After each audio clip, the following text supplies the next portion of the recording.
तो बच्चा बड़ी बोर्ड एग्जाम 2026 को लेकर के सीबीएसई ने एक नया धमाका, एक नया तमाशा खड़ा कर दिया है। एक नया एग्जाम रूल जारी कर दिया है और वो भी 1, 2, 4, 6 पन्नों का नहीं, 18 पन्नों का नोटिस आया है। और ये नोटिस तुम लोगों के लिए बहुत जरूरी है। तो काफी दिनों के बाद में ये वीडियो आ रही है, लेकिन आने के बाद में तुम लोगों के लिए काफी इंफॉर्मेटिव इसमें अपडेट रहेगा। वीडियो के अंत तक बने रहना है। और भाई बहुत दिनों बाद में आ रहा हूं मैं, तो भाई सबसे पहले तुम सबका स्वागत है। मैं हूं तुम्हारा विशाल सर, सालों के एक्सपीरियंस, 20 साल से ऊपर का एक्सपीरियंस सीबीएसई के साथ में एग्जाम्स कंडक्शन में और साथ में सीबीएसई बोर्ड एग्जाम्स की कॉपी चेकिंग में भी। तो भाई मैं जो तुम्हें गाइड करूंगा वो शायद गाइडेंस, मोटिवेशन, स्ट्रैटेजीज कहीं नहीं मिलेगा। बीच में एक लंबा गैप हो गया ड्यू टू बहुत सारे रीजंस, उन सबको छोड़ देते हैं। लेकिन मैं चाहता हूं जल्दी से चैनल में जो पहली बार आए हो सब्सक्राइब करो। और यहां पे बड़ा धमाका सीबीएसई ने क्या कर दिया है वो जरा तुम देख सकते हो। फेस्टिव सीजन है, दिवाली है, तो सीबीएसई ने सोचा एक दो बम फटाका हम भी फोड़ देते हैं यार। और वही सीबीएसई ने किया जो उनकी आदत है।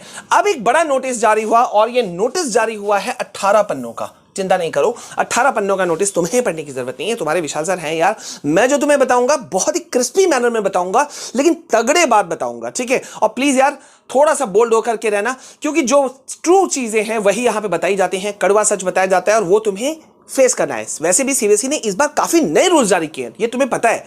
हर बार जो नोटिसेस बहुत बाद में आते थे, दिसंबर में डेट शीट आता था, वो दिसंबर से कितना पहले आ गया वो तुमको मालूम है यार।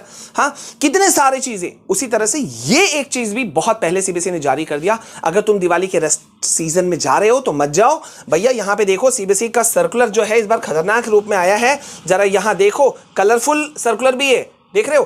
ब्लैक पेन से लिखते यहां रेड पेन से सीबीएसई ने लिख दिया।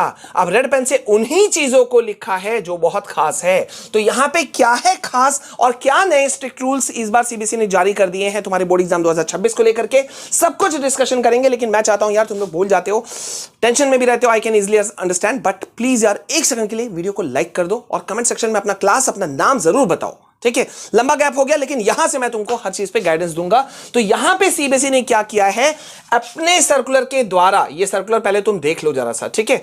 ये सर्कुलर सीबीएसई ने क्या चीज का जारी किया है भैया, बहुत इंपॉर्टेंट। तुम्हारे जो प्रैक्टिकल एग्जाम्स हैं वो, प्रोजेक्ट का एग्जाम जो है, असेसमेंट जो है वो, और इंटरनल एग्जाम जो है वो, मोस्ट इंपॉर्टेंट इंटरनल एग्जाम और प्रैक्टिकल एग्जाम, ये 2-3 चीजों के जो डेट्स हैं, एग्जाम डेट्स, वो सीबीएसई ने जारी कर दिया। और जारी भी कैसे किया है यार, आ गया एग्जाम ये 5-6 दिन बाद, 8 दिन बाद, 10 दिन बाद, समझे ना भाई। मतलब टाइम नहीं है तुम्हारे पास में, अपने पास में टाइम नहीं है, और इसलिए ये वीडियो बहुत इंपॉर्टेंट है। अब ये तगड़ा बात क्या है यहां पे समझो भाई। सीबीएसई ने तमाम जो एफिलिएटेड स्कूल्स हैं उनको 2 भागों में बांटा है, पूरे देश को, ठीक है। 2 एरियाज में बांटा है। एक पहला वो जहां पे साल भर स्कूल खुले रहते हैं, गर्मी, सर्दी, बरसात, मौसम, कोई भी मौसम, ठीक है।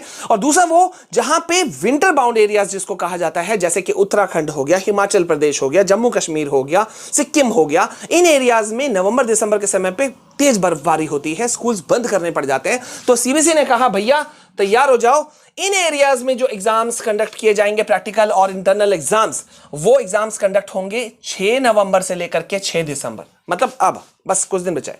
लेकिन यहां पे मैं एक बात बता दूं भैया, इंटरनल एग्जाम्स की इस बार बात हो रही है तो तुमको पता होना चाहिए, इसमें फेल मतलब फेल, कोई सेकंड चांस सीबीएसई नहीं देने वाली। अभी तक क्या होता था, बहुत घपला होता था, अब तुमको भी पता होगा। स्कूल वाले फेवर कर देते थे, अपने फेवर स्टूडेंट्स को बहुत ज्यादा मार्क्स दे देते थे, ठीक है। कई स्कूल्स में तो प्रैक्टिकल के जो कंडक्शन के लिए जिन लैब इक्विपमेंट्स की जरूरत है वो भी नहीं होता था। सीबीएसई ने कहा सब ठप करेंगे, सब पकड़ेंगे, ठीक है। तो पहला तो ये डेट जारी कर दिया। दूसरा, अदर एरियाज जो है, भारत का रेस्ट ऑफ एरिया, जितने भी स्कूल्स हैं, अदर स्टेट्स जो भी, उनके लिए क्लास 10 का जो रहेगा प्रैक्टिकल और इंटरनल एग्जाम का डेट, वो शुरू होगा 1 जनवरी 2026। मतलब भैया इस बार पिकनिक विकनिक हो गया बंद, इस बार होगा यहां धमाका, ठीक है। इसी बीच में प्लीज मुझे अपना क्लास बताओ, क्लास 10, 12 नाम बताओ, प्लीज बताओ। और वीडियो को लाइक नहीं किया है कर दो यार, यहां से ज्यादा इंफॉर्मेटिव अपडेट कहीं नहीं मिलने वाला।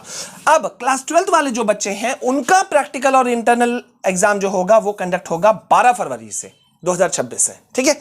ओके, अब यहां पे जल्दी से आते हैं और स्ट्रिक्ट रूल्स जो सीबीएसई ने जारी कर दिया है वो क्या है बता दूं। पहला, सीबीएसई ने कहा नो सेकंड चांस। अब तुम बोलोगे सर ये ऐसा पहले भी होता था। सर किसका होता था, गौर करो, फेवरेट स्टूडेंट्स को ही मार्क्स दिए जाते हैं, उन्हीं को हर जगह मतलब ऊंचा उठाया जाता है। वो एब्सेंट भी हो जाए तो उनके 100 खून माफ। ऐसा अब नहीं होगा, सीबीएसई ने कह दिया। क्यों? कैसे, किस तरह से, अभी देखो मैं तुमको बता रहा हूं। सेकंड चांस नहीं मिलने वाला, और अगर प्रैक्टिकल में फेल हो या इंटरनल एग्जाम में फेल हो, मतलब फेल हो, कोई मतलब ऊपर वाला भी आके तुमको बचा नहीं पाएगा, ठीक है। सेकंड पॉइंट यहां पे क्या है, इंटरनल एग्जाम सिर्फ एक बार लिया जाएगा, ठीक है, कोई चांस ही नहीं है सेकंड चांस होने का। थर्ड, जो अभी मैं कह रहा था, काफी सारी गड़बड़ियां होती हैं, टीचर्स अपने फेवरेट स्टूडेंट्स को उठा देते हैं, एब्सेंट स्टूडेंट को प्रेजेंट शो करके मार्क्स बैठा देते हैं। ऐसा कुछ नहीं होगा, क्योंकि इंटरनल एग्जामिनर को साइड किया जा रहा है, एक्सटर्नल एग्जामिनर रहेंगे और उनके ऊपर में ऑब्जर्वर रहेंगे जो चेकिंग करेंगे। अब बताओ कैसे गड़बड़ होगा? तुम बोलोगे सर अभी भी गड़बड़ होगा। नहीं होगा, मैं बोलता हूं कैसे, क्योंकि सीबीएसई ने कहा एक बैच जो बनेगा वो 30 स्टूडेंट का बनेगा। कितने स्टूडेंट का? 30। अब 30 में से मान लो 2 बच्चे नहीं आए, एक बच्चा नहीं आया, अरे भाई यार टीचर का फेवरेट वाला, मान लो वो अपने आप को राजकुमार सोच करके नहीं आया, ठीक है, फोटो क्लिक होगा, फोटो अपलोड होगा उसी वक्त, एग्जाम खत्म हुआ तुम्हारा और उसी वक्त वो अपलोड होगा। अब बोलो कैसे बचेगा वो बच्चा? हाँ, और सबसे इंपॉर्टेंट ये है कि इस बार एक नया रूल बना दिया गया नो एब्सेंट क्राइटेरिया का। अब नो एब्सेंट क्राइटेरिया मतलब ये क्या है भैया? सीबीएसई ने कहा जो एब्सेंट है उसको एब्सेंट आपको लिखना पड़ेगा। री एग्जाम दूसरे बच्चे का तभी हो सकता है किसी बच्चे का जब वो रीशेड्यूल कैटेगरी में डाला जाए। मतलब 2 कैटेगरी सीबीएसई ने डिफाइन कर दिया। पहला एब्सेंट क्राइटेरिया, मतलब जो एब्सेंट है वो एब्सेंट है, उसका तो कुछ नहीं हो सकता। दूसरा, अगर किसी वजह से एग्जाम रीशेड्यूल करना पड़ा, कंडक्ट नहीं हो पाया, कोई इश्यूज हो गए, टेक्निकल इश्यूज हो गए, हो सकते हैं भाई, तो उस जगह सीबीएसई या जो मतलब इनके जो ऑब्जर्वर हैं, एक्सटर्नल्स हैं, एग्जामिनर्स, वो वहां पे मार्क करेंगे रीशेड्यूल के लिए। तो रीशेड्यूल उन बच्चों का हो जाएगा, ठीक है। तो यहां पे भैया ये एकदम बात समझ लो, मान लो, गांठ बांध लो, अलर्ट मोड पे तो जाना पड़ेगा। सीबीएसई ने नया तमाशा खड़ा किया है, उसको हमें एक्सेप्ट करना पड़ेगा। और तुम क्या बोलते हो? तुम्हारे स्कूल में भी टीचर्स के कोई फेवरेट स्टूडेंट होते हैं क्या? उनके साथ में कुछ फेवरेटिज्म टाइप का कुछ किया जाता है क्या? और तुम्हारे साथ इनजस्टिस होता है क्या? कमेंट सेक्शन में मुझे बताओ। दिवाली की शुभकामनाएं तो मैं जरूर दूंगा, लेकिन यह भी कहूंगा अभी समय भागने का है, दौड़ने का है, और सिर्फ कुछ समय का है, ठीक है। हम लोग इससे पार हो जाएंगे यार, और फिर धमाका मचाएंगे, ठीक है। तो अभी के लिए बस इतना। मेरा गाइडेंस, मेरी स्ट्रैटेजीज, मेरे मोटिवेशनल वीडियो, सब कुछ तुम्हें मिलेगा यहां पे। तो प्लीज चैनल को सब्सक्राइब कर लो, वीडियो को अब तक लाइक नहीं किया तो लाइक कर दो। मिलते हैं नेक्स्ट वीडियो में, तब तक के लिए जय हिंद, वंदे मातरम।